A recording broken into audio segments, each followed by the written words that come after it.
এবারের বিশ্বকাপে ঘটছে একের পর এক বিতর্ক, তবে এরই মধ্যে বেরিয়ে এলো অবিশ্বাস্য এক তথ্য।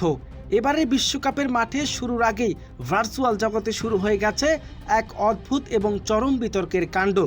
গুগলে বাংলায় চোর দল লিখে সার্চ করলেই সামনে চলে আসছে 2026 ফিফা বিশ্বকাপে আর্জেন্টিনার বনাম ইংল্যান্ডের হাই ভোল্টেজ সেমিফাইনাল ম্যাচের তথ্য। বিষয়টি ইতিমধ্যে সামাজিক যোগাযোগের মাধ্যমে ব্যাপক ভাইরাল হয়ে গেছে, নেটিজেনদের মধ্যে হাসির ক্ষোভও জোগাচ্ছে। কেন এমন ঘটনা ঘটছে, চলুন বিস্তারিত জানা যাক রিপোর্টে। হঠাৎ করে গুগলের মতো সার্চ ইঞ্জিনে এমন অদ্ভুত ফলাফলের পিছনে জড়িয়ে আছে ফুটবল ইতিহাসের অন্যতম আলোচিত বিতর্কের এক অধ্যায়।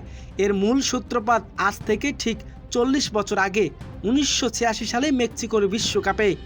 সেই বিশ্বকাপে কোয়ার্টার ফাইনালের মুখোমুখি হয়েছে দুই চিরপ্রতিদ্বন্দ্বী দেশ।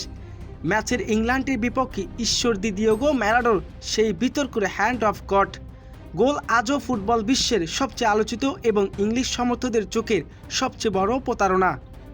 দীর্ঘ 4 দশক পর আবারও বিশ্বকাপের সেমিফাইনালের মতো বড় মঞ্চে মুখোমুখি হতে যাচ্ছে এই দুই পরাশক্তি। আর এই ম্যাচ ঘিরে বিশেষ করে প্রতিপক্ষের শিবিরের সমর্থকদের পুরো ক্ষোভ স্মৃতি নতুন করে ট্রোলের মাধ্যমে ফিরিয়ে এনেছে। গুগলের অ্যালগোরিদম মূল নেটিজেনদের ব্যাপক আলোচনা, সার্চ কিংবা মিমেসের কিওয়ার্ডের ট্যাগ করে চোর দল শব্দের সাথে ম্যাচের সূত্রপাত তৈরি হয়েছে।